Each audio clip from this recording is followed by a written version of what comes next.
auditeurs, plaisir de vous retrouver sur Sénégal 7 TV ci programme yi nga xamante ne saa su ne dañu am mbégte di ci ànd ak yéen mais également du ci ànd ak nos invités te dañu am mbégte di recevoir sur ce plateau suñu grand di Pape Sané di taskatu xabaar nekk foofee ca Walfadjri waxtaan ak moom ci li nga xamante ni moom moo di tolluwaayu réew mi entre arrestation yi convocation yi également tolluwaay bi ci assemblée nationale ak coowal Macky Sall ak haute cour de justice lépp tey dina bokk ci ponk yi ne la waxtaanee ci bi lépp jotaay grand maa ngi amati mbégte jën ak yow maa ngi lay nuyu tey rafetlu loolu wuy si bi nga wuy suñu invitation. jërëjëf soxna Penda. Ben c'est toujours avec un immense plaisir que je me retrouve dans vos locaux. Parce que tamit dama koy faral di waxee. Sénégal 7 bokk na ci médias yi nga xam ne kenn mënatu leen ignorer ci paysage médiatique sénégalais. donc mu doon lu am solo surtout par l'excellent travail bi nga xam ne yaa ngeen koy def boobu ak léegi.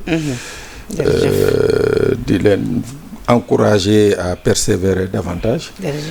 Et puis personnellement ñëw fii voilà je retrouve une parente même une parente perdue mais je retrouve une parente donc mu nekk un double plaisir et puis ngeen am ay followers ak ay auditeurs ak téléspectateurs yi nga xam ne vraiment qui sont vraiment charmants par rapport ak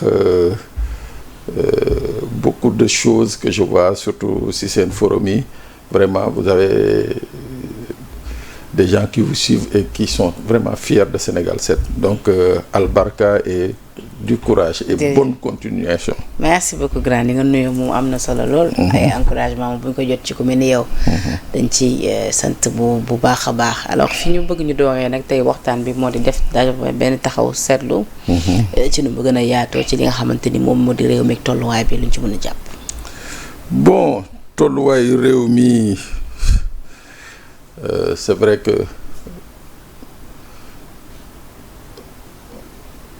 bon fi mu toll nii on pouvait pas espérer mieux pour dire la vérité suñu basé woo un peu ci les 12 premiers mois du président Bassirou Diomaye Faye de sa présence à la tête du Sénégal basé wu également ci li nga xam ne mooy état des lieux bi nga xam ne ñoom def nañ ko après Cour des comptes ñëw confirmer ko FMI ñëw également gën ko dëggal je crois que donc on ne pouvait pas espérer mieux même je dis même si warul nekk un prétexte pour les nouvelles autorités tey effectivement suñu suivre la logique suivre ñoom la nga xam ne moom lañu xamal ci situation économique ak financière dëkk bi fa mu toll suivre ñun ñëpp ñu nekkoon ci témoin l'état très avancé en matière de dégradation de la démocratie ak atteinte droits humains yi fii au Sénégal donc bu ñu ñëwee ba tey jii ñu toog pays bi stable dal donc dañuy wax rek on peut leur accorder un satisfecit moyen parce que tamit ay hommes politiques nañu soo leen ne la ngeen def baax na rek saa yi fa nañ koy yemale donc on peut leur adresser un satisfecit moyen mais ils peuvent mieux faire et ont les moyens de faire beaucoup mieux encore foofu daal laa xam ne daal ci situation dëkk bi fi mu toll su ko nee ils ont les moyens de mieux faire ci ban anam nga ko bëgg a waxee. certainement du ci wàllu koom parce que ñoom xam nga ni ba ñu ñëwee nee nañu fekk ñu fi dara. waaw mais non xam nga kii Penda. oui. dafal naag xam nga wàllum koom dañ koy suuxat dañ koy créer amul fenn fooy ñëw ba sa biir kër ñëw toog rek croiser les bras comme nga ñëw déedéet.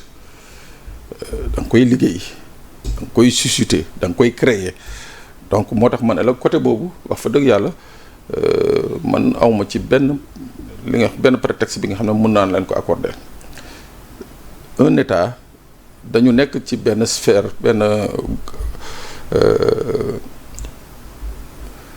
benn sphère bi nga xam ne mondial où état yëpp ku ci nekk da ngay soxla sa morom état bu ci nekk am na fa nga xam ne foofu boo fa demee falaa bu da nga fa am xaalis c'est-à-dire mooy comme li nit ñi bañ a waaw li nit ñi bañ a dégg mooy leb c'est-à-dire état yi il faut que ñuy leb maintenant leb bi li ci am solo mooy nga xool xam foo koy dugal mu am njeexital ci sa askan loolu vraiment je crois que moo tax ma ne côté boobu waruñu am benn prétexte. ci wàllu bu ni mel gis nga sax fan yii li nga xamante ni moom moo ñeel kii emprunt obligataire bi. waaw déjà loolu c'est un signal très fort si li nga xam ne moo lay wane ni que y a assez de moyens assez de perspectives assez de pistes yi nga xam ne bu ñu ko exploité wax fa dëgg yàlla mun nañ ci génn donc man côté boobu.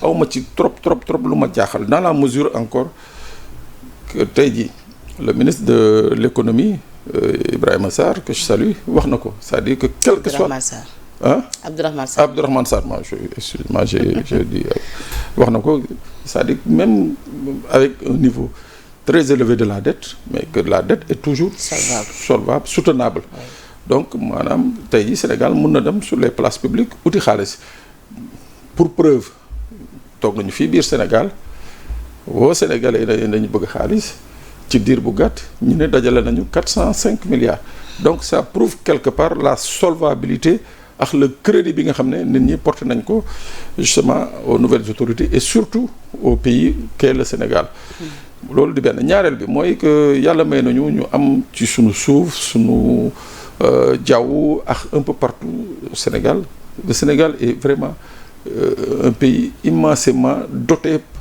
par la nature donc je crois qu'avec une bonne gouvernance dans sous peu war nañu mën a au moins espérer recueillir les fruits de ces richesses là sénégalais bu ci nekk profiter ci. moo tax man côté boobu je dis que aw ma jiixi jaaxa par rapport à ce que les autorités ont promis aw ma ci kii maintenant nag entre promesse et tenir promesse voilà il y a un chemin def nañu ay promesses les réalités sont là. Les moyens sont là et comme je dis les moyens il faut les chercher xam nañu fu ñu koy utee et tout donc li ci des nag mooy bu ñu ko utee ba pare xool fu ñu koy dugal ak nan nañ ci profiter tous les Sénégalais.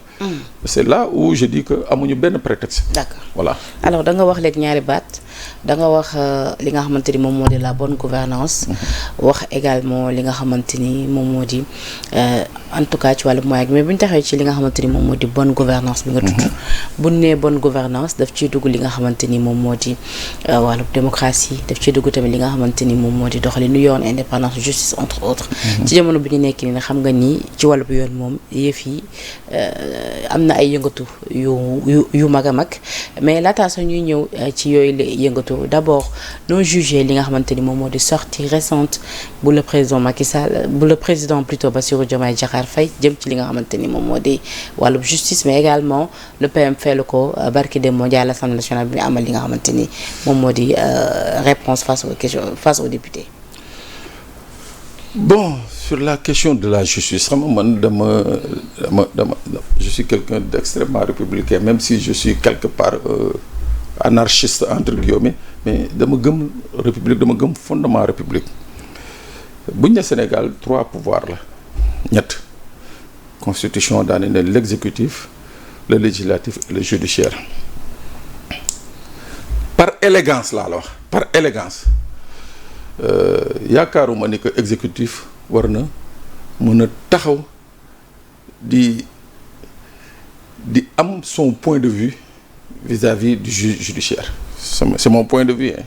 Ouais, même si le président de la République et le président du Conseil supérieur de la magistrature même bu dee le président de la République moom muy définir les politiques publiques au Sénégal notamment la politique pénale mais comme dañ ne rek c'est un pouvoir l'élégance aurait voulu que même bu dee dañ ciy wax je crois que am na ay relais am na ay créneaux am na voilà ay yoon yi nga xam ne mun nañ ci jaar ba wax ci ba nga xam ne duñu kii trop exposer trop justement la justice maintenant que président de la République génn wax ci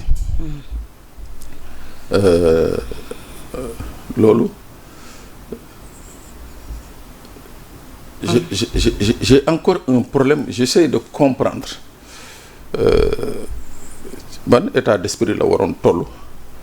J'essaie de comprendre, je le dédouane pas, culpabiliser wu ma ko, mais je dis que je suis en train de voir ci fan la mënoon toll ba mën a génn wax boobu quoi.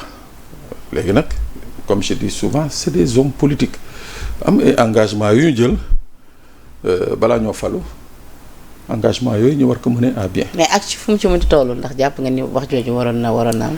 à mon avis non, je dis on pouvait l'éviter, c'est-à-dire am nañu ay arcanes yi nga xam ne mun nañ ci jaar.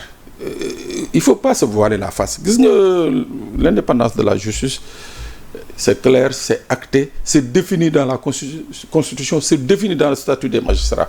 Kooku amul natable. Mais dans tous les pays du monde, il faut pas se voiler la face. Il arrive un moment où le pouvoir bi exécutif bi day soxla justice bi sur des dossiers, sur voilà beaucoup de choses. Et puis voilà quoi, c'est là où nañuy transcender ce qu'on appelle l'indépendance. C'est là où on appelle les magistrats à une certaine responsabilité. Parce que am na li nga xam ne tamit surtout nous dans nos systèmes où c'est le président de la République qui nomme. Les magistrats ne sont pas élus. Ils sont nommés.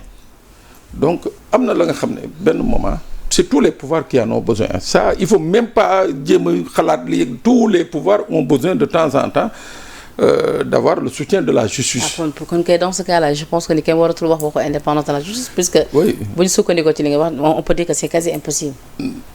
En tout cas daal li leer ba leer indépendance bi c'est acté, c'est écrit noir sur blanc.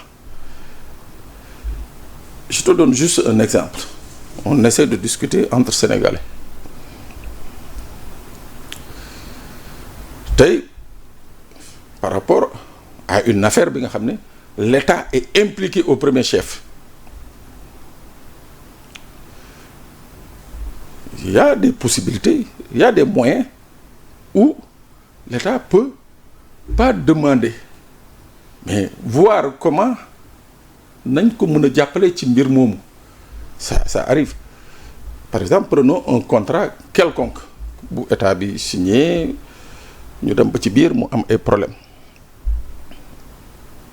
Mais tey mun nañu ci waxtaan xool des magistrats wax ak ñoom par rapport aux intérêts d'abord du Sénégal waaw conscientiser leen ba pare bàyyi leen ñoom ñu xool lu ñuy def mais on peut pas aller au devant de la magistrature pour wax leen ñoom la ñu war a def moo tax ma ne am na ay artifice am na ay yoon yi nga xam ne mun nañ ci jaar te yow doo ko yéeg man du ma ko yéeg.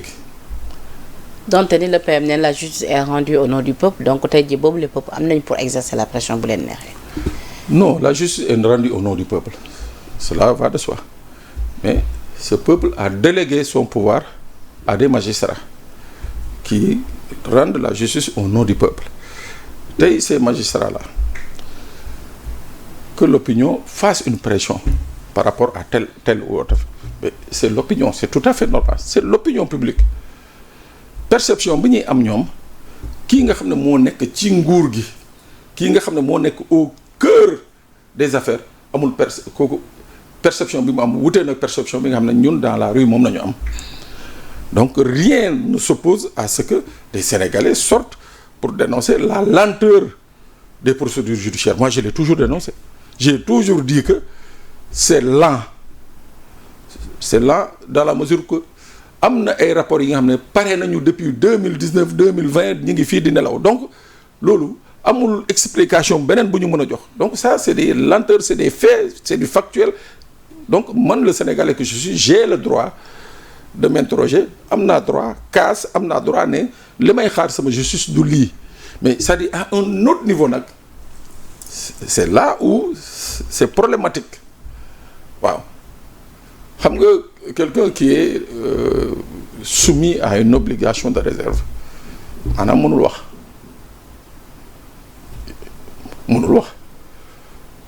bon am na li nga xam ne boo ko fa dugalee moom mënul génn wax parce que seen statut moo leen tere ñu wax mënul génn wax donc kooku boo ko acculé c'est comme on le dit en wolof yaa ngi dóor ki nga xam ne mënul fayu wala yaa ngi sax ki nga xam ne mënul fayu mais en tout état de cause je dis que le Sénégalais que je suis les Sénégalais yi nga xam ne ñoo ñuy seetaan jàpp ni que il y a des lenteurs am nañu droit dénoncer ko moi ça sur ce point je n'ai aucun problème mais quand c'est à un autre niveau là je commence à avoir des problèmes parce que là je me dis que am na li nga xam ne man neew ma fa je suis pas à ce niveau d'information ni à ce niveau de responsabilité donc man peut-être que am na li nga xam ne mën naa ko wax et ça passe mais que ça vienne de quelqu'un d'autre bi nga xam ne il est au cœur du pouvoir moi je dis que am na ay yoon yi nga xam ne mën nañ ko utiliser gérer li ñuy gérer te yow doo ko yëg man du ma ko yëg.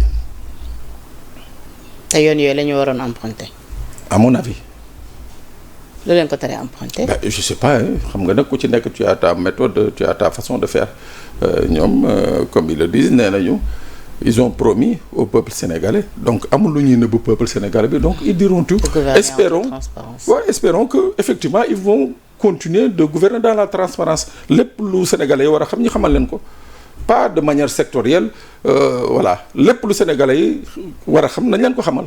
certainement de manière sectorielle yi nekk tamit état la ñuy wax tamit am na ay secret d'état du lépp la ñu mën a mettre sur la place publique. donc là moi j'ai un problème quand on gouverne dans la transparence mais on cache rien.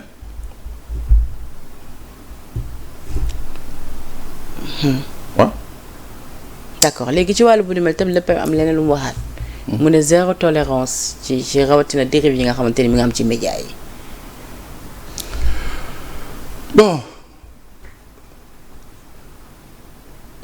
c'est des propos qui sont quand même très difficiles à analyser pas kii quoi impossible mais très difficile à analyser il y a trop de dérives ça veut dire quoi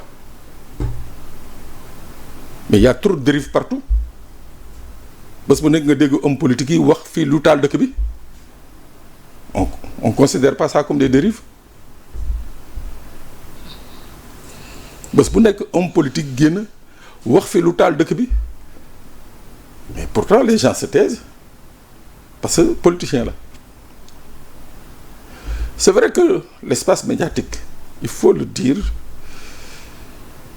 n'est pas ce que les professionnels des médias auraient souhaité que ce soit kooku on n'en disconvient pas dëgg la mais dama ne un état dëkk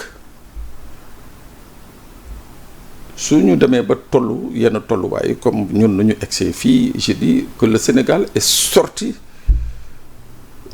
presque du chaos indemne maanaam on pouvait tey jii citer Sénégal comme des pays où toutes les institutions seraient à terre yàlla jàppale ñu on n'en est pas arrivé là mais quand même dafa am la nga xam ne amoon na fi te loolu il faut pas qu'on l'oublie ci loolu nañu war a basé wu pour essayer de refaire le Sénégal ku xalaat rek ni que jëm nañu élection il y a eu un nouveau président il y a un nouveau gouvernement et puis voilà ça va on va avancer comme ça tu te trompes sur toute la ligne c'est-à-dire que il faut qu'on refasse le Sénégal c'est-à-dire que tous les Sénégalais sans exception ñu boole leen dans l'œuvre de reconstruction de ce pays parce que il faut ñu reconstruire jikko yi il faut que ñu jubale les Sénégalais il faut que ña nga xam loolu la président waxoon ci discours am bu njëkk. oui je suis le président d'accord. Bassirou Diomaye Faye. jubale Sénégal ak ñi nga xamante ni mooy Sénégal. les Sénégalais avec le Sénégal. oui je suis en phase avec lui d'accord naa mais dama ne soxna Penda. oui. ça c'est des impératifs pour réussir là où nous allons c'est-à-dire pour tontu la boo gisee yii yëpp am nii ba le premier ministre di génn di wax ay waxu dérive dans la presse et consorts man dama jàpp ni que gouvernement. presse bi yëpp xëy titré le PM tape sur la table. waaw non dama jàpp ni que un gouvernement tous les autres acteurs dañu war a nekk ses partenaires sans exception sans exception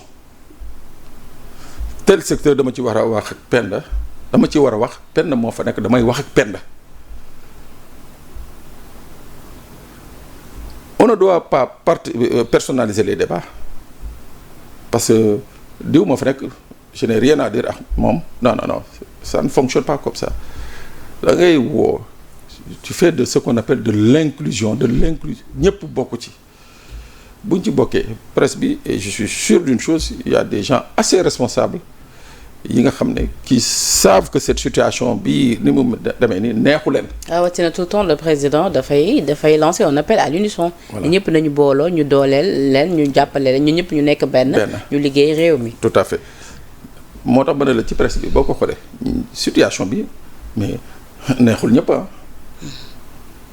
neexul ñëpp mais dafa am nañ ko war a régler du sànnante xeer du xeex bi du xuloo bi. Il y a un préalable et je reviens sur le préalable bu dee dañuy may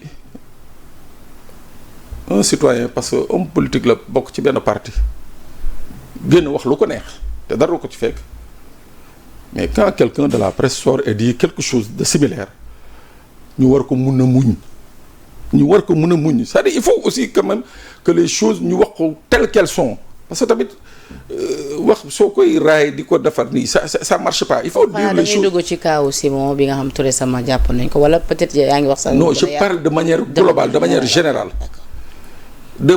générale fii dëkk bi qu'on appelle le Sénégal à chaque fois que le pays a failli basculer ce n'est pas l'œuvre de journaliste c'est l'œuvre de politicien à chaque fois que le pays a failli basculer de 62 avec l'épisode Mamadou Dia Senghor ba 2021-2024 c'est l'œuvre de politicien ça n'a pas été l'œuvre de journaliste il faut qu'on soit quand même conséquent mais am na li nga xam ne boo ko mënee tolérer ay politiciens ñu toog di ko def di ko wax mais quelque part y en a des gens qui pensent que c'est une porte ouverte à tous les abus donc ndëgëm diw ñu ngi koy bàyyi mu wax lu ko neex di def lu ko neex man mën naa ko def c'est là où j'invite moi toute la presse à un sens élevé de la responsabilité parce que dafa am un rôle bi nga xam ne un rôle de service public bi nga xam ne presse bi da koy jouer te waruñu nangu le gouvernement fût-il le premier ministre ou le ministre de la justice ou un autre ministre mën na ñëw taxaw di considérer cette presse là comme une presse moins que rien déedéet donc ñoo war a œuvrer davantage à beaucoup plus de responsabilité pour wan ceux qui sont en face que autant ñoom dañu am responsabilité autant ñun responsabilité boobu dañu am man foofu mooy sama point de vue moo tax ce débat sur il y a trop de dérives les dérives elles sont partout au Sénégal parce que dëkk bii moom nañu war a ndëpp doo nangu rek ñu solal ko non nañ ko yaatal dëkk c'est partout au Sénégal les dérives là partout existe partout au Sénégal waaw donc il faut que bu ñuy ndëpp ñu ndëppal ñëpp mais mënoo xool. mais le PM sax moom sortem bu nekk du bàyyi presse bi la mooy problème bi. mais je sais pas peut-être qu'il a un problème personnel avec la presse moi je sais pas mais de toute façon mais à un certain niveau de responsabilité da ngay njabootee ñëpp borom tànk yu dëng yi borom tànk yu jub yi borom mèche yeeg ba yëpp da nga leen di njabootee. ci wàllum njaboote boobu nag moo tax sax am ñu jàpp ni le PM waru wax waxu zéro tolérance ndaxte borom caq mënu xeex ak borom baatu neen et que tey gi ñoom ñoo yore pouvoir peut-être ñoom ñoo war a tolérer. oui moo tax j'ai posé la question zéro tolérance par rapport à quoi et à qui c'est-à-dire il faut que tous les Sénégalais ñu administrer leen zéro tolérance on peut pas je dis Penda on peut pas être là dans un pays qui s'appelle le Sénégal soo xëyee suba ba jant soo am ñu nekk ci internet bi jël Penda nangam sangam ba seen xol sedd suba ñu jël Pape Sané nangam sangam et à côté parce que quelqu'un a dit quelque chose de déplacé dans une télé ou dans une radio que ça suscite un tollé moo tax ma leen ndëpp bi fépp la il faut que tout le monde soit concerné par cette question parce que bu ñu bàyyee nii muy dem ok on va essayer de dompter entre guillemets la presse peut-être mais il y a plus nocif que la presse les réseaux sociaux on n'en parle pas. dëgg la. On n'en parle pas. réseaux sociaux doy na Qui n'a pas été victime des réseaux sociaux ici? Parce que tu as dit un bout de phrase qui plaît pas. Parce que tu as dit des propos sur quelqu'un qui plaisent pas. wala tu as un invité qui ne plaît pas. wala tu reçois un invité qui ne plaît pas. waaw donc mais attends donc s'il faut nettoyer s'il faut refaire les choses il faut les refaire dans la globalité.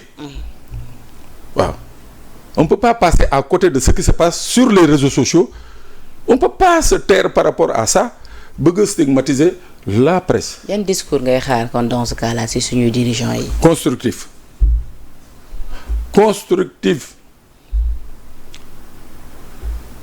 dëkk da ngay sanctionner dëkk la ngay njëkk a teg mooy sanctionner maanaam ku yeewu këram xam la ngay njëkk a xalaat mooy bu ma génnee jël mouchoir bi sànni ko ci mbedd bi dañ may sanctionner bu ma génnee sama kër tux sama cigarette sànni ko ci mbedd dañ may sanctionner y a une loi qui interdit fii de fumer sur les places publiques. Pourtant parce que nekk nga romb gars yi tux seen cigarette partout où ils veulent. Qui dit quelque chose. Donc ba ne la loolu yëpp c'est un tout il faut essayer de refaire yenn dëkk yi li ñu réussir on peut le réussir dans ce pays parce que yàlla def na nous sommes un peuple assez intelligent assez mûr bu ñu demee ba nga xam ne mun nañu toog am 3 alternances dans ce pays. Parce que sérieusement on est un peuple assez mûr donc moi je crois que am na li nga xam ne bu ñu ko bëggee def dañ koy def mais ce qu'il faut éviter mooy sérier les choses daal di ne waa boor bi dañ leen di duma mais bon waa boor bee kenn du leen laal kooku bu amee ci dëkk ça crée des problèmes voilà fii on en est arrivé là parce que il faut le dire on a eu un pouvoir ces 12 dernières années où kii ko incarné woon le président Macky Sall avait décidé sans nëbbu ni que moom képp ku far ci moom kenn du la laal mais ñii ñu fal nii mais on ne va pas accepter et je ne crois pas que ñoom ils vont accepter de continuer cette politique moo tax dama ne conséquence su les 12 ans de Macky Sall. waaye opposition bi ñoom déjà ñoom ñu ngi leen koy fëltelee boobu les politiques. nee nañ ku far ci ñoom da ngay wax lu la neex dara du la dal ci beneen wàll bi keneen su yëkkatee yenn kàddu yoon def li nga xam te moo di liggéeyam. bon comme je suis pas politicien. J'analyse juste une situation damay bañ a. mais dégg nga loolu dégg nga ñoom li ñuy wax. écoute j'écoute tout le temps. parce que nekk ma déglu mais li ma wax dama ne les conséquences des 12 ans de Macky Sall mooy que dañu jàpp ni que te mu am man jàpp naa ne lu am la ni que képp ku faroon ci moom kenn du la laal la preuve les rapports sous le coude ainsi de suite ak y en a beaucoup. mais président nee na moom amul sax coude bu mu teg ci ay dossiers. waaw d'accord mais moom laa la wax les conséquences des 12 ans de Macky Sall mais est-ce que tey jii. loolu lu mu jur yëpp pend est-ce qu'on doit accepter tey que mu amaat à nouveau des Sénégalais par nivellement war nañu ko accepter et ça doit être la première urgence la première priorité de ce pouvoir-là mooy fexe ba nga xam ne lii président de la République waxoon jubóole les Sénégalais avec le Sénégal ku ci nekk ci ñun sentir xam ni que man nii je suis un Sénégalais à 100% la nga xam ne moo xawoon perte tuuti le sentiment d'appartenance nationale ñu ressusciter ko mu dugg ci Sénégalais bu ci nekk loolu rek le président de la République et son gouvernement mën a jàppale les Sénégalais pour teg ko sur de bons rails mais bu ñu essayer taxaw ne bon waa Kër Penda moom teg leen de côté parce que baaxuñu ñi ngi diingat ñi ngi stigmatiser c'est pas bon dans un pays on stigmatise pas la stigmatisation elle est interdite partout dans le monde moo tax ma ne le mal le fléau le mal qui gangrène la société sénégalaise se trouve dans les réseaux sociaux l'autre mal le Sénégal est malade de ses politiciens.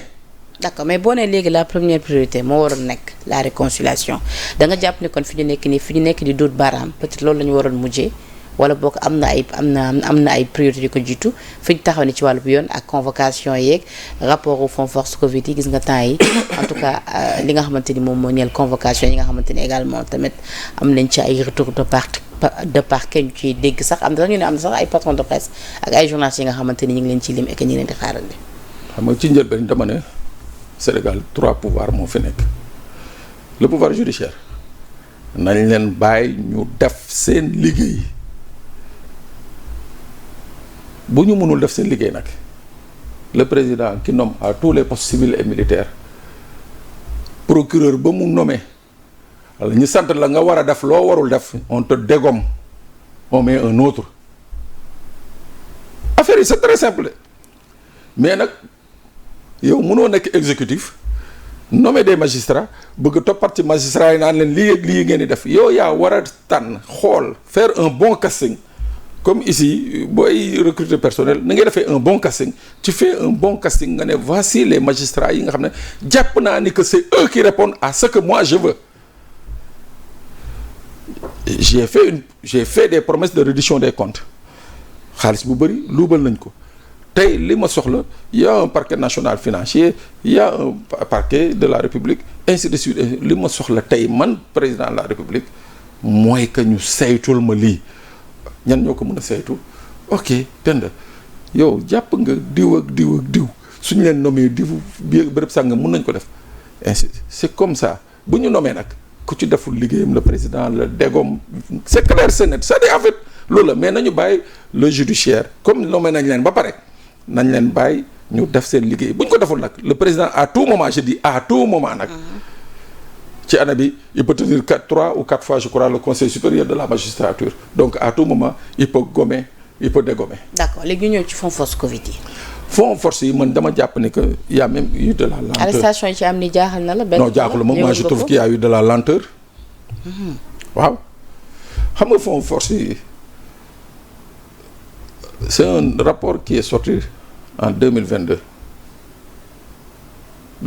moo tax sax am na ñeneen ñu jàpp ni gouvernement bi ñu ñëwee bokk na ci ñu waroon njëkk attaqué parce que fekk nañ ci. voilà mu ngoog foofu laa doon waxee moo tax ma ne la par rapport justement lii tax sénégalais yi am justement inquiétude par rapport aux lenteurs parce que rapport bii daf ci bokk c'est un rapport bi nga xam ne 2022 la génn soo demee Togo ils ont exécuté la justice a exécuté le contenu du rapport boo demee beneen même chose boo demee Burkina Faso même chose c'est-à-dire que c'est les pays de l'UEMOA yi nga xam ne rapport bi c'est un rapport qui leur est commun.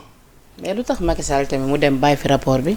waaw déet moom bàyyi na fi rapport bi mais au nom de la continuité de l'État ñëw nañ fi fekk un rapport bi nga xam ne Cour des comptes def na ko ñu jox ko procureur jox ko dig defaat nouvelle enquête produiraat un rapport jox leen ko.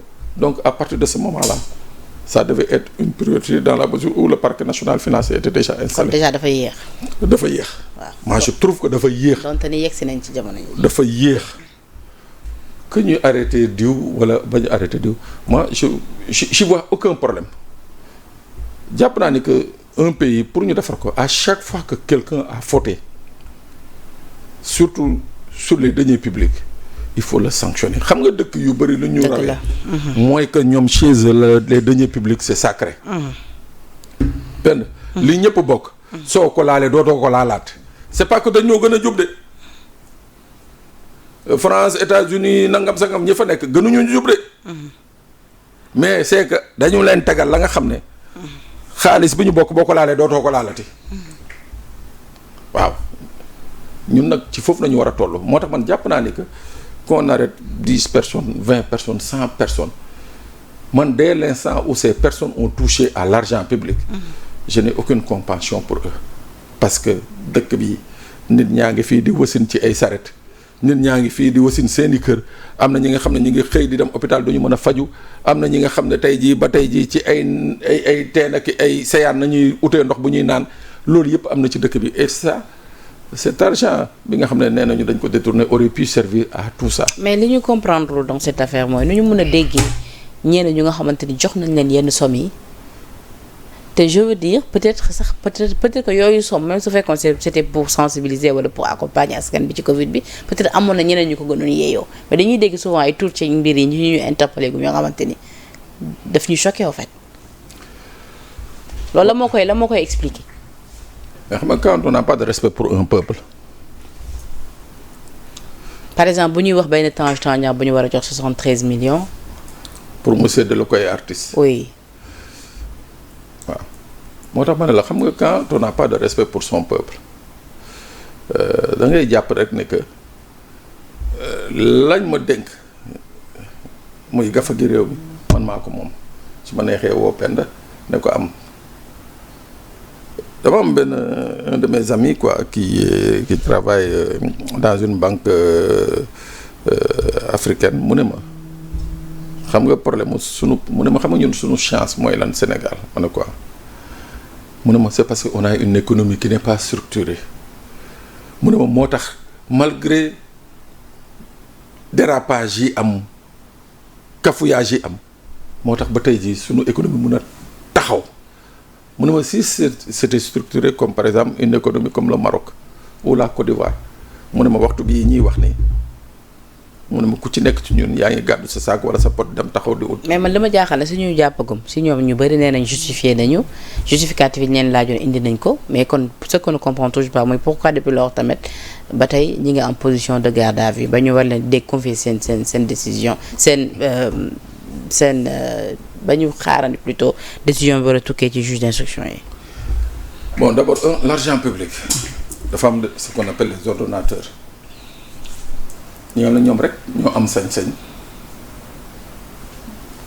procéder à des dépenses sur l'argent public yow doo nekk Penda nekk sénégalaise yow kenn mënu la jox xaalis public nga gérer ko pas donner ça man ci li ma xalaat sama xalaat bu gàtt. jàpp naa ni que ce que les gens sont en train de rechercher mooy comment on a pu établir des procédures yi nga xam ne bokkul dara ak les procédures des finances publiques mooy maanaam ñi ne génnee nañu 100 millions jox nañ ko Penda pour mu séddale ko ay journalistes sur quelle base est-ce que Penda bi mu joxee journaliste yëpp ku ci nekk def nga kayit buy màndargaal ni que Penda jox na la xaalis montant tel ci argent public je crois que ñu ci bëri loolu moo doon seen problème ils ont montré mais gis nañ fii ay vidéo ñu xam te nañ ay jallu dossier nii seen justificatif yaa ngi nii et que joxoon nañ ko enquêteurs yi. mais xam nga le justificatif y a que le juge qui apprécie il y a que le juge qui apprécie ndax justificatif yooyu c'est recevable ou pas man mën naa la indil kayit léegi wane ni que yow Pape Ngagne versé na ma xaalis mooy ñu dem ci yoon juge bi ne je ne reconnais pas ça en fait moi je crois que c'est au niveau des procédures foofu la problème yi amee man sama xalaat bu gàtt jàpp naa ne c'est au niveau des procédures de décaissement au niveau des procédures de justification foofu la problème yi amee waaw. mais journaliste d'investigation nga aussi tamit say investigation lu mu la jox. doo bàyyi dossier boobu mu deegu ah en fait y a eu beaucoup de non-dits sur ces affaires-là pour dire la vérité hein xam nga nit ku du nekk ci situation aussi nga koy voilà. ndax mun nañ ci xaar ay ministres peut-être yu nekkoon seen ginnaaw yu leen doon jàppale peut-être ci yooyu les procédures. mais justement moo tax ma ne la à mon avis enquêteurs yi li ñuy gëstu. d'où l'activation de la haute cour de justice. voilà moo tax ma ne les ministres yi enfin les enquêteurs li ñuy gëstu à mon avis man jàpp naa c'est les mécanismes et les procédures de décaissement waaw comment ça se fait que ñu mun ko jox Penda te jox ñu ko Pape Sané. waaw te Pape Sané jiitu ma ko journaliste. waaw moo tax ma ne la c'est justement loolu noonu la sama yaakaar bu gàtt ci loolu la journaliste yi les enquêteurs ci loolu nañ nekk di liggéey les mécanismes et les procédures lii nan la mën a possible pourquoi lii am après on va essayer maintenant de voir les proximités xool un peu pourquoi ñu choisir diw choisir ñu diw ainsi de suite mais li leer ba leer. finalement ndax mën nañ jàpp ni du rek recouvrir xaalis bi moo leen intéresse mais plus comprendre ce qui s'est réellement passé derrière. moi je vous confie une chose am na ci kenn ku ñuy topp pour une importante somme xoolal chèque am ngi nii mais dañoo bañ. génne na chèque pour fay ñu ne ko duñ ko accepter. xoolal chèque am ngi nii chèque am ngi nii. ma xool doo ko tudd de. waa indi. mais doo tudd. non duma ko tudd. voilà indi ma xool. chèque am ngi nii nga xool fi mu adressé chèque bi xool ko fi mu ko adressé caisse de dépôt et de consignation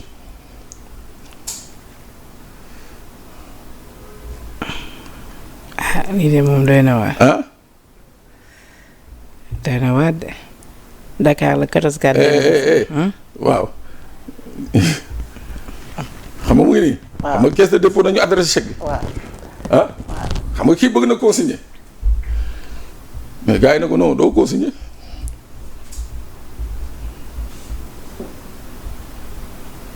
parce que il faut ñu xam moom nan la def ba jot ci marché bi ah kan moo ko jox marché bi ki ko jox marché bi pourquoi mu jox ko marché bi te jox ko Penda. man de grand loolu ma. est-ce que nam ko joxee marché bi ci anam yi yoon wax la est-ce que bi ñuy jox Penda marché bi laajuñu ko benn pourcentage wala benn commission. En fait, c'est à ce travail-là que les enquêteurs, à mon avis, sont en train de tout faire pour trouver les solutions. Léegi nag après il va revenir maintenant. léegi yeneen journalistes yi ñu ciy dégg ñan lañ ci mën a xaar. bon comme xaw ma. ci man xam naa ni man grand lu tax ma invité la xam naa ni maîtriser nga mbir yi. mais baaxee ñu ko rek. non mais attends liñ ci mën a xaar ça dépend juste du réquisitoire du procureur. nee nañ am na ay patron de presse yu mag. mais moom laa la am na ay journalistes yu ma sax journaliste boobu sax yow laa ko tegoon. man mii lay jërë teg maa yërëm man de penn man xaw ma man foo ma toppee lay la man mii. mais dama dégg journaliste bu mag rek. man sama loxo ci kaw. moi j'ai horreur de l'argent public sama loxo ci kaw soxlawu ma. Je le dis encore ici soxlawuma convention soxlawuma publicité wu état j'en ai pas besoin man damay wax sama wax saa kooku man la ko ku koy séntu ci man bii boo nga dem tëddi nelaw. mais journaliste boobu tamit du ko xam mën nañ ko xaar Walfadjri. man daal en tout cas séntuwuma soxlawuma convention wu état soxlawuma publicité wu état man Pape Sarr. mais journaliste yooyu ñuy xaar ñu mag la ñu am tur ci réew mi ñu ñëpp xam. waaw ñu am tur nañu. góor wala jigéen. am na ci ñaari jigéen am na ci ñeenti góor. ñu nekk ci ay organes télé classique wala ci ay site internet. non foofu laa yem daal. yooyu nag gars yi dañ nekk ci enquête nag doo yàq seen enquête te ñu wala fii ne la yàq sunu enquête ah. entrave voilà à la bonne marche d'une enquête fii te gars yi dañ maam njàppaat mu ngi ci dëkk bi ba léegi de ñu ngi jàpp ba léegi de da may bañ ñu jàpp ma rek bàyyi ma rek ma sonn. sa dossier yi nga xam dafa bari. dama bëri dossier Sénégal xam nga mooy dëkk ba nga xam ne neexul a waxee. léegi ministre yi ñu ci wax parce que am na ay daaj yu ñu ci jàpp am na ay directeurs hôpitaux yu nga xamante ni jàpp nañ leen ci. nee nañ plus de 25 arrestations yi nga xamante ni en tout cas moom la ñuy xaarandi. mooy première vague bi. 25 yi mooy première vague d'arrestation bi nga xam ne procureur moo autorisé ñu arrêté leen. mais ça peut aller jusqu'à plus de 100 à 150. du dossier bu ndaw. waaw du loo xamante ni mun nañ ko mais si ay jamono dañu doon wax ni ñenn ñi ñu jëloon ñi ngi doon dem di rembourser ci suuf ñi dem rembourser ci suuf mu ne nii ñoom ils sont pas concernés. mais nooy rembourser ci dossier bi nga xam ne entamé wuñu ubbi wuñu procédure. ba yooyu tamit ay waxu naq sa ba nag yow looy rembourser ci li nga xam ne le juge le procureur ou bien le juge ubbiwul procédure nooy rembourser. mais waxoon nañ fi am na ñoo xam lu ba nañ ñu nekk di rembourser ci suuf. loolu ci waxu tappale yi la bokk xam nga bu ñu bëggee wàllu bonne gouvernance fii ci dëkk bi ay diw daa remboursé suuf diw bi muy sàcc il a volé publiquement buy remboursé na remboursé publiquement waaye ay remboursé na suuf yooyu ay waxu tappale la waaw. mais ci ministre yi ñuy xaarandi dafa am toujours ministre ba nga xam tout le temps day ñëwaat muy Mansour Faye. bon man personnellement je serais pas surpris que ñu woo ko parce que ci fonds Covid bi moom ministère bi mu dirigé woon bokk na ci ministère yi nga xam ne daanaka ak ministère de la santé ñoom lañ leen nataluñ ko kenn donc man jàpp naa ni que boo lire le rapport d'audit du fonds Covid jàpp naa ni ñaar ñooñu jiite woon ministère de la santé ak ministère de la solidarité nangam sangam fa dëgg yàlla nag néew ma dañoo def de mais rapport bi li mu wax ci dégâts yi nga xam ne def nañ ko ci ñaari ministères yooyu wax fa dëgg yàlla ils doivent venir rendre compte war nañu ñëw éclairer la lanterne des Sénégalais. kon Mansour Faye bu ñu ko woon du la bett. non je suis pas surpris et dans l'ordre naturel des choses dañ ko war a en fait. après que ni sax dañ koy tere boobu ba tey mu génn ci dëkk bi. xam nga en fait ñun ñoo bëgg indi reddition des comptes yóbbu ko fi nga xam ne. mais ci yi nga yëg ndax da nga jàpp ne interdiction de sortie dafa bokk ci parce que dañoo am lu solide ci moom. yaakaaruma un état ou bien une justice mun a taxaw ne Pape Sané dama koy tere mu génn dëkk bi te amul lu dëgër ci moom waaw peut-être que nag ils ont mis du temps à notifier les choses ils ont mis du temps et apparemment Mansour Faye poussé na leen ba ñu notifier ko parce que autrement je crois que su doon dafa toog rek di xaar comme ñeneen ñi di xaar peut-être ba tey jii kenn du ko wax notification mais je crois que il a réussi une chose mooy les pousser à lui notifier au moins la nga xam ne moom mun na ko téye attaquer ko peut-être devant la Cour suprême ou bien devant la Cour de la CEDEAO voilà. Sène Niang également bi nekkoon DAGE au ministère des sports su Matar Ba moom également gis nga ni mu ngi ci mbir bi. ma ne soo liiraatee rapport bi képp kuñ ci tudd nii kuñ ci woo actuellement nii soo liiraatee rapport bi wax fa dëgg yàlla da nga naan c'est tout à fait normal parce que tamit mënoo nekk à un niveau de responsabilité ñu yëkkati yenn koppar yi ñu naan la par exemple ministère des transports ci fonds Covid bi dañoo yëkkati 19 milliards jox ko mu pour ay bacs à ordures ak affaire yu ñàkk ci bacs à fleurs ak affaire yooyu. mais xam nga nag loolu ñu naan la Covid ca jamono ji nga xam ne sénégalais ñu ngi leen di tëj nit ñaa ngi dee ñu naan waaw fii ko boo génnee boo nooyee sax air bi da ngay dee. loolu yëpp ñu ne la ministère des transports mu ngi jënd ay bacs à fleurs. et c'est inimaginable. mais ci wàllu bu ne mel ndax da nga jàpp ni kon nguur bi fi nekkoon dañoo lajj trop ci seen gestion Covid bi ci wàllu finance bi. non bul particulariser la gestion Covid maanaam nguur gi dafa lajj ci wàllu gestion. financière u dëkk bi. mais buñ taxawee ci Covid biñ nekk nii en fait. xam nga ci fonds force Covid lañ nekk. mais déjà le problème xam nga problème bi mooy lan.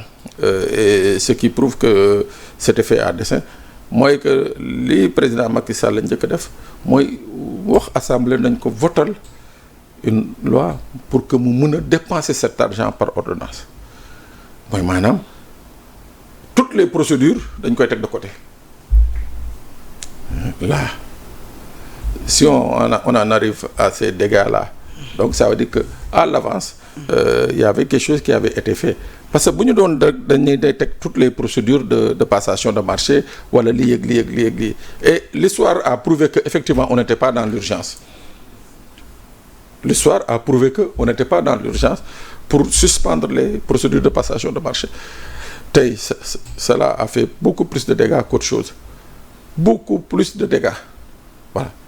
Et pour dire la vérité ce qui s'est passé ci fond Covid bi man il y en a des professionnels de la santé yi nga xam ne man bu ma feebaroon bay waaj de ñooñu duñ ma laal parce que man je n'ai aucun respect pour ces gens-là voilà am na ci ñu ngi ci profité tabax ay clinique am na ñu ci profité dem louer ji ay bâtiment déclarer ko clinique ñi leen ciy fay ay sommes yi nga xam ne mais kenn mënu ko wax. Ah bon? Mais bien sûr ça s'est passé ici dans ce pays. Comme ñan?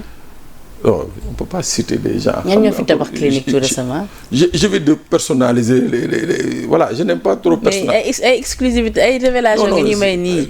Écoute vous allez ici derrière le cimetière là vous verrez un immeuble là-bas vous verrez la clinique vous verrez ça appartient à qui. cimetière bi Yoff bi ñu nekk. waaw bu ñu paree léegi ñu dem def fa tour. non yow demal man dem naa fa ba pare. vous verrez ça appartient à qui c'est très simple. Donc les gens sont enrichis. force Covid yi la. Ben forcément forcément. nga jël hangar des pèlerins fii on a jël fa ay nit ñi nga xam ne amuñu woon benn qualification di leen fay ay salaires yi nga xam ne en fait c'était une gestion calamiteuse les gens au lieu ñu profité ci faj sénégalais yi wala relever le plateau les gens en ont profité pour s'enrichir. mais à ce rythme là kaso yi dina gën a fees de. kaso yi feesoon na fi il y avait 1800 ou 2000 prisonniers fii ci kaso bi te les nit ñi deewuñu fa. On avait mis 2000 gars en prison pour pour ay fla manifestation et consorts. Bon, si c'est des gens qui ont vraiment pillé les deniers publics, s'il faut mettre 2000 en prison, il faut les mettre en prison, hein. D'accord ci wàllu bu ni mel tamit ba tey ci wàllu yoon am na ay chroniqueurs également yu nga xamante ni ab chroniqueur sax bu nga xamante ni fu mu ne nii tamit moom tamit mu ci loxoy yoon tey mu ngi war a janoor ak ki nga xamante ni moom moo di le procureur muy Abou Nguer. Bon, déjà dama koy masawu parce que tu sais moi je suis passé par là où il est passé ñaanaluma ko benn doomu aadama mais je dis encore une fois Penda dans ce pays il faut que qu'on accepte à assumer les conséquences de nos propos et de nos faits et gestes man loolu laa gëm quoi quand je suis sur l'espace public su may wax man xam naa bu may wax comme ni nga may invité nii xam naa ni que mun naa sama làmmiñ mun na fourcher ou bien mun naa fi wax la nga xam ne su ma jógee fii dégg laa dem directement wala section de recherche donc c'est-à-dire il faut qu'on apprenne d'abord à être responsable moo tax sànq bi ñuy wax ma ne la man dans mes débats j'évite de personnaliser parce que je dis que c'est dans la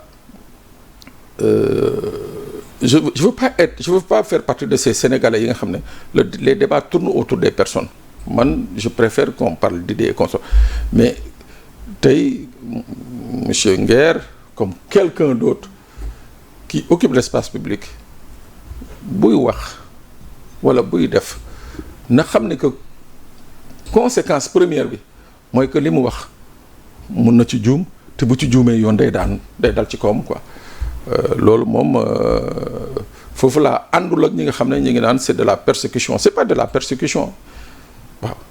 parce que mais ci dossier boobu loo ci yëg luñ ci yëgul wala boog tamit lan lañ ci war a mën a xaar. ben écoute xam nga benn nag des fois tu me poses des questions yi nga xam ne da ngay wax. wala toog ba nga sës. waaw dañ ko woo par rapport à des faits il a répondu avocat am génn na nee na lañ koy topp moom waxu ko keneen moo ko publier ci page am ok mais xam nga loolu procureur bi topp moom day topp rek moom day accuser mais kii koy apprécier dëgg ndax loolu lu nekk la wala lu nekkul la c'est un juge moo koy apprécier c'est un juge waaw moo koy apprécier léegi nag vraiment maa ngi koy masawu parce que voilà c'est vrai que il a fait les choux gras justement des réseaux sociaux pendant plusieurs mois pour ne pas dire des années donc vraiment dama koy masawu njabootam daal. D'accord. Voilà. Procédure de mise en accusation pour poursuivre Macky Sall pour haute trahison proposée à l'Assemblée nationale par Guy Marius Sagna. Sa commentaire. Penda damay waxaat li ma doon wax rek dama ne fii Sénégal ci wàll économie détournement prévarication des deniers publics loobal gi sàcc beeg yooyu yëpp manifestation yi ñu fi rey ak ñu fi reyul ak ñoo ñëpp képp kuñ fi topp da ngaa amul bàjjen. Le premier bi ñu war a teg sur la table mu taxaw wax sénégalais yi. Au nom de quoi il a pu faire en sorte que cette situation existe. C'est le président Macky Sall. te damay waxaat benn mbir dama ne Sénégal ñun war nañu tamit xoolaat sunu bopp à travers notre constitution parce que bu ñu demee tey jii ba di xalaat nag président Macky Sall war na ñëw wala warul ñëw. Le mal se trouve dans notre constitution. parce que ñun ñooy Sénégal ñooy réew bi nga xam ne ñun ñoo ne. ñun 18 millions de Sénégalais sunu constitution moo ne. président de la République ñun 18 millions de Sénégalais ñoo la fal chaque année ñu nattal la 5 000 6 000 milliards lu la neex defal président mais yow amoo benn responsabilité tu n'es responsable de rien il y a que dans ce pays où ça existe Sénégal sunu Sénégal gi. L'opposition nag nee nañu tentative la rek pour ternir l'image du président Macky Sall rawatina image bi nga xamante ne am na ko temps yi ci sur l'international. à rappeler que ni yóbbu nañ ko barki de moo Ndiaye bokk na ci fondation moo Ibrahima. bon ñoom nag loolu lañ ko jàppee. c'est uniquement pour terminer à chacun son point de vue mais man jàpp naa ne que le président Macky Sall dafa war a ñëw rendre compte aux Sénégalais tout ce qui a pu se faire fii ces 12 dernières années loxoom daf ci nekk à 200-300%. kenn mënu ci dindi sa responsabilité kenn mënu ci dindi sa responsabilité c'est-à-dire il faut que tamit tey buy nit ki di concourir naan dafa war a diriger Sénégalais yi il faut mu xam ni que derrière y a des conséquences gis nga tant que loolu réglé wuñu ko sunu biir constitution mooy que li fi président Macky Sall def ba dem keneen dana ko fi def demaat parce que depuis 1960 on ne vit que de ça. Il a une responsabilité dans tout ce qui se fait benn dañ ne le président de la République nomme à tous les emplois civils et militaires benn ñu la ñaar le président de la République définit la politique de la nation. Le président de la République, le président est le président du Conseil supérieur de la magistrature, le président est le président est le chef suprême des armées ñu ne la c'est-à-dire maanaam ñun suñu président buur la yàlla bu ndaw la ci suuf waaw léegi nag yow lépp am fi. moo tax sax ñuy dégg tout le temps le président Diomaye mu ne jàpp ne dañoo war a wàññi pouvoir yi président de la République am. Heureusement qu'il en est conscient heureusement je dis qu'il en est conscient parce que de tel pouvoir bu ñu ko joxee nit bu dee nit dëgg nga da nga war a tiit parce que même le droit de vie ou de mort sur les Sénégalais am nga ko mais moo tax. Je suis tout à fait en phase avec le président mais par rapport au président Macky Sall et par rapport ak li Guy Marius Sagna wax man dama ci ànd parce que mënuñu bàyyi épisode 2012 à 2024 épisode boobu ñu génn rek fàtte ko nii moom laa doon wax sànq c'est-à-dire que pour rebâtir le Sénégal boobu les propositions de loi war a mën a passer à l'unanimité parce que bokkul ci les priorités de l'heure gis naa sax un journaliste Malick Thiandoum tam bi ci def contribution. Les priorités de l'heure c'est quoi? Les priorités de l'heure c'est quoi? ko ci mel ni moom jàpp na ni tey ji askan bi. mais balaa ñu. tolluwaay bi dund bu métti beeg ci train de vie beeg yëpp loolu tey ji moo war a nekk en tout cas fi nga xamante ni foofee la état wala dul baaraam. Je suis d'accord avec lui il y a des urgences mais je dis encore une fois. Faire en sorte que Macky Sall soit traduit, c'est une urgence également. Je ne sais pas si les Sénégalais ont une mémoire sélective ou bien man ma am une mémoire qui ne fonctionne pas bien, mais man je dis encore, su ma toogee di xoolaat ce qui s'est passé ces 12 dernières années. Sunu réew mi on a frôlé le pire. Le Sénégal a frôlé l'effondrement total ci fànn yépp. waaw léegi loolu ñi koy sooxaale ba gañ on va pas reprendre 2 ou 3 directeurs d'hôpitaux wala de chanteurs ou benn communicateur traditionnel parce que voilà ça non day yomb dafa am li nga xam ne am na moo tax mën na la sànq pour refaire le Sénégal reconstruire le Sénégal il nous faut ñu dem sur des bases très claires. D'accord. Bases yooyu nag. président Macky Sall dafa war a ñëw toog. wax sénégalais yi. au nom de quoi. Au nom de quoi il a fermé les yeux par rapport à tel. J'ai écouté un de ses discours bi mu naan baaluwuma parce que lépp lu ma def dama ko teg ci constitution wu Sénégal donc aw lu may baalu. Ne serait-ce que pour la mémoire de ceux qui sont morts mu am ci une responsabilité parce que moo doon président de la République sa biir kër ba fa nekkee muus bu fa dee sax da nga ci am une responsabilité nga war a mun a masawu yaayu muus bi. D'accord. Voilà. D'accord alors grand waxtu bi jeex na tàkk waaye tamit xam ngeen tey police joxe nañ li nga xamante ni moom moo di seen rapport loolu également bëggoon naa ci am rapidement sa commentaire dans l'ensemble. Rapport kan. Police nationale tey def nañ seen rapport. Oui. nee nañu recensé nañu un total de 20 484 infractions à travers le territoire national. Parmi celles-ci, 18 957 infractions dont ont été commises par des ressortissants sénégalais, soit environ 92,5% du total, tandis que 1527 infractions ont été attribuées à des ressortissants étrangers, représentant 7,5%. Wow. Non, effectivement, j'ai suivi ça de cours dans la voiture. Mais il faut d'abord un peu se féliciter du travail que les forces de défense et de sécurité de manière générale ñu ngi koy def. Police li mu nekk di def daf koy def ak gendarmerie da koy def ak douane da koy def ak eaux et forêts ak d'autres entités.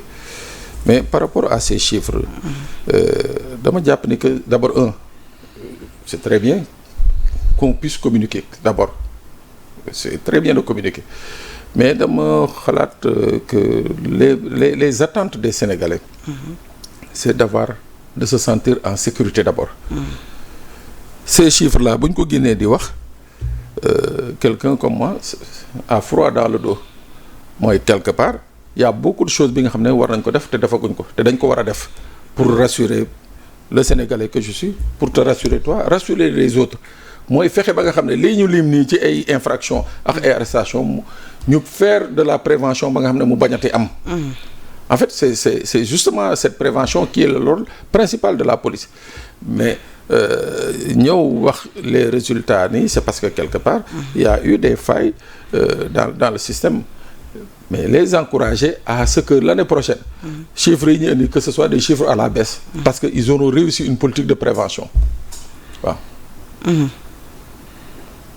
Parce que boo defee prévention il y aura moins d'arrestations, il y aura moins d'infractions. Mais maa ngi jot léegi ci xibaar ñu ne le juge du 5e cabinet tribunal de Dakar vient d'inculper l'ancien directeur de l'administration générale et de l'équipement du ministère des Sports muy Mamadou Ngom Niang bi wax mais nee nañu il a consigné la somme de 150 millions de francs CFA et que juge bi fu mu ne libéré na ko et mis sous contrôle judiciaire loolu laa lire léegi ci Seneweb. waaw d'accord xam nga moo tax mën na la sax yëpp ci mujjantal gi c'est le juge qui apprécie waaw kii ma lay wax chèque bi ma la wax nii joxe na ko ci procureur gars yi ne ko duñ ko laal mais xëy na bu demee ci juge bi nangu ko. dañ ko nangu ñu dellu seen kay ñu placé leen sous contrôle judiciaire. Mais li ci am solo mooy lan mooy xaalis bi ñu luubal ñu delloo ko Sénégalais yi waaw. Et finalement également tamit dinañ mën a recouvrir ay fonds. waaw moom la xaalis bi ñu luubal nañ ko delloo Sénégalais yi. Oui. Voilà. D'accord. Au moins et puis que ça serve de leçon dans ce pays. bu ñu dénkee peine de Badji xaalis mu xam ne c'est pas pour ay mèches ou bien c'est pas pour dem Dubaï. waaw loolu tamit am na solo. waaw loolu moo am na solo. alors grand maa ngi lay remercier waat ci wuy si bi di la bàyyi nga tàggatoo la mën. maa ngi lay fay bon tey dama xaw a kii mais je te promets dans 15 jours. waaw ma ñëw je te fais une très belle émission. demain da ngay ñëwaat. non pas demain dans 15 jours. je te fais une très belle émission. dama ëppal dans 15 jours incha allah je te fais une très belle émission. jéem gars yi c'est promis. jéem une très belle je dis très belle émission la may wax yëpp yow laa koy waxal. jéem loolu dina mën a. et tu sais c'est par rapport à quoi waxoon naa la ko ci. waaw dinañ ci yeggale ci kër. donc ma lay remercier ci wuy si bi di remercier également la régie tuuti moo nekkoon ci machine bi ak yéen ñi nga xamante ni saa su ne yéen a safoo suñu ay programme di leen joxaat dig daje ak grand bi dans 15 jours su ko defee d'ici là portez-vous bien jërë ngeen jëf. Merci.